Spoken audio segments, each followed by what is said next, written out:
The glass bottle shatters after impacting the concrete floor of the garage. Whoa, okay. Maybe I am a little drunk. You ponder yourself as you stumble back into the house. Once inside, you're met with music, laughter, and the clanking of bottles. It seems the small house party you were invited to actually turned out to be a true banger. You head down the hallway, passing the stoner's room as your nose fills with an all too familiar aroma. You enter the living room where you see a trio of people playing a game on the couch. Smash Bros, it seems. As usual, the swordsman is in the lead. You should have played a zoner, like Richter. You joke to the players and they laugh and heckle you back, telling you how it would be much different if they were playing their mains. They ask if you want to hop in, but you wave your hand to dismiss it. Thanks, but I really need some fresh air. Maybe next time, yeah? With that, you make your way into the kitchen where a table has been set up and cups adorn each side as two teams battle it out in a game of beer pong. One team is vastly more closed than the other.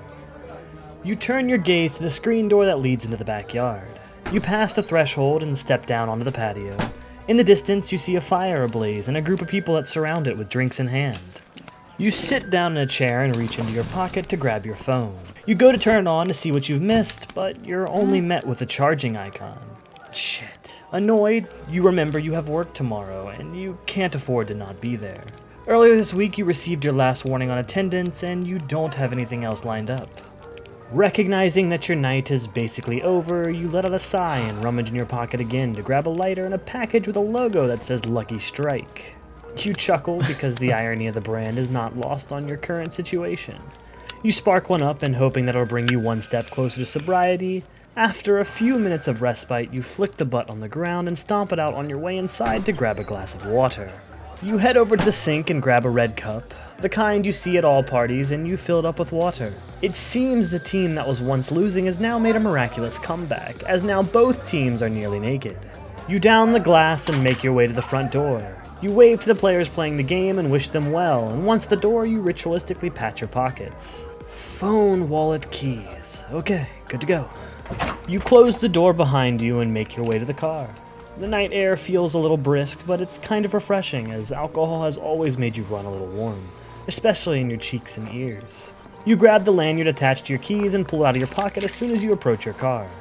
Your head is still swimming, but you feel yourself coming down. You definitely should not operate a vehicle right now, but you also need to get home. Clicking the unlock button on your keys, the vehicle strobes with a yellow flash, accompanied by a familiar beep signifying that the doors are now yours to open. Once seated inside, you lazily stab at the ignition, missing a few times, but eventually you find purchase, and with a turn of your wrist, the car hums to life. Looking at the clock inside the console, it reads 1:53. It's much later than you expected. Oh my god, today's gonna suck. You lament as you realize you still have a 27-minute drive ahead of you. Plugging in your phone to the car charger, it lights up. However, it still needs a few minutes before it can be powered on. Luckily, you know the way back home, so you throw the car in reverse and start to head out of the neighborhood. Almost reaching the stop sign at the end of the street, you sheepishly realize you hadn't even turned on the lights yet. You scan the roads and check to make sure you put your seatbelt on. You're thankful you at least did that much. You slap both your cheeks before brandishing your right turn signal, and then you make it out onto the main road towards the highway. You think once there you can at least put the car on cruise control and just focus on keeping it straight. In a stroke of luck and with only one red light, you make it to the highway ramp with relative ease. Home free, you think to yourself as a wave of relaxation breaks through your stress. You accelerate to just slightly above the speed limit and you press down the button labeled CC and lift your foot off the gas as the machine takes over. The roads are dead. As expected, with it being this late, you've been driving for about 10 minutes now, and you're trying to stave off the increasingly obvious lack of sleep. Your eyes are heavy. You decide to take the car off cruise control, hoping that it'll wake you up a bit. Not a single car has been spotted on the road. It's actually a little eerie. When you're the only car on a traditionally busy road, it's like being at an office at night. It just feels wrong. As you muddle in your thoughts, a pair of blinding lights suddenly appear in your rearview mirror. What the f- Before you could finish that statement, you're startled by your own stereo roaring to life. Static at first, but then it strings together a series of words.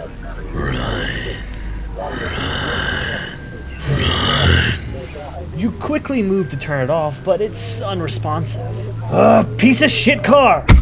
You slap the dashboard in rage and suddenly the radio cuts out, only to be replaced with the wail of a siren accompanied by red and blue lights. No, no, no, I was so close! Angrily, you realize this car is not built for speed, and with no streets to turn down, any attempt to outmaneuver them would be pointless. You reluctantly pull over. Looking into your car's mirror, you can finally get a glimpse at your pursuer's vehicle.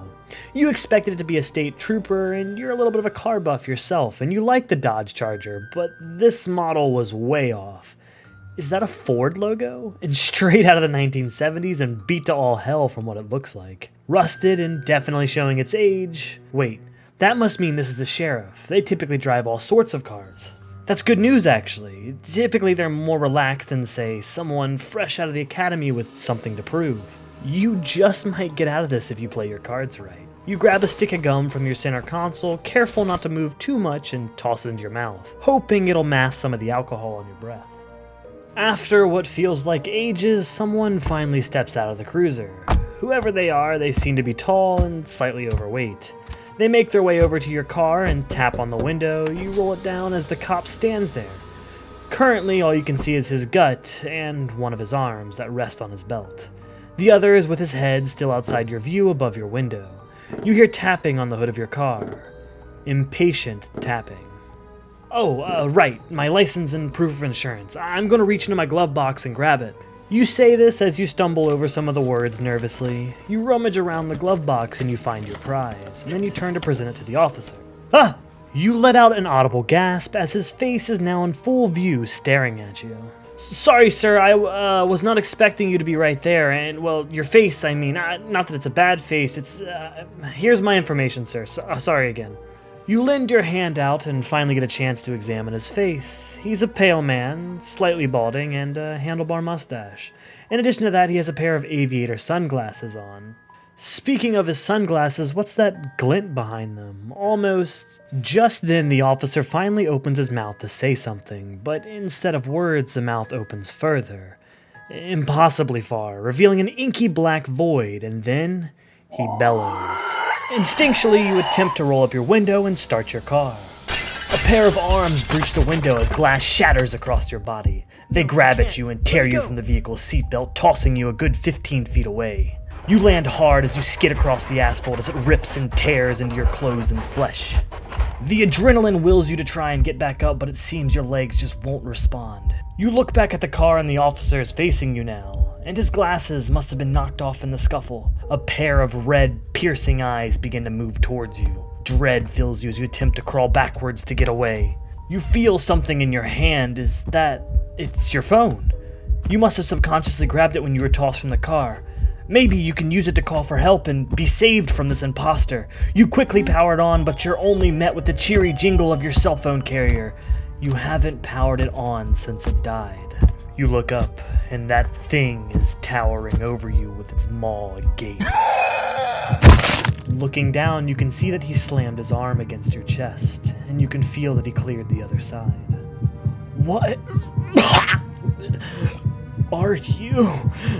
You barely choke out the question. However, he does not acknowledge you, and continues to hammer away on your body as the pain begins to dull, and only one thought fills your mind. At least I can finally sleep now. Your eyes close for the last time. Heyo, it's me again, the Collector.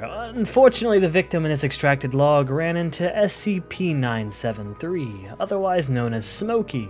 This SCP actually consists of two entities in one. SCP-973-1 is Smokey, and then SCP-973-2 is his vehicle. Both appear to have unique anomalous properties. Starting with the cruiser, it seems to be a Ford Galaxy, a police cruiser that was popularized in the early 1970s.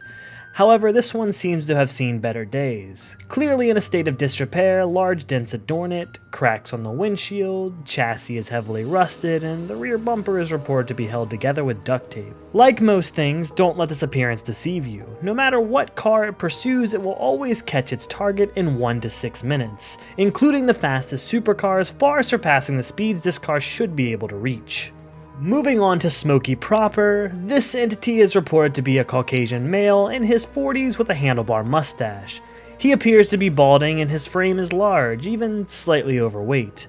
But like his car, he does not match his outward appearance. He is impossibly strong and his jaw is capable of opening beyond what should be possible. Inside his maw seems to be some sort of void, but it's unclear what the purpose of or even how it's used. SCP-973 has a few laws of its own that it follows ironically. It only manifests in a specific window of time between 10 PM and 4:30 AM, on a 60-kilometer or 37-mile stretch of road in the United States. It appears suddenly about 0.4 kilometers or a quarter mile behind its target on that road when it's breached a specific speed limit. This speed limit is between 53 kilometers and 112 kilometers or 35 miles per hour and 70 miles per hour respectively. Shortly after manifestation, reports have shown that the car's stereo will be overtaken. A voice will ring out, goading the target to run, and in some cases they will then proceed to listen and engage with a chase with 973. The Foundation attempted to apprehend SCP-973 by sending an armed unit and meeting these conditions. This resulted in the death of 9 agents and only wounding the entity. Interestingly, however, the damage sustained on both -1 and -2 was reported on its next sighting, suggesting that the damage might be permanent. The Foundation's next course of action was to detonate the road that the anomaly manifested on. This, however, also failed as the entity just moved to another expansive road. The Foundation has since blocked the new road at the active hours. SCP-973 is Euclid class due to the containment efforts of the Foundation, making sure that no one uses the road. However, this might be upgraded to Keter class in the future as reports outside of the inclusion zone suggest its range of influence is growing, and so is its active time. Dang it, it seems I need to pull over and my radio just won't shut up. While I deal with this cop, maybe you could check out some of my other files I extracted. And do try to remember, I'm always watching. Goodbye.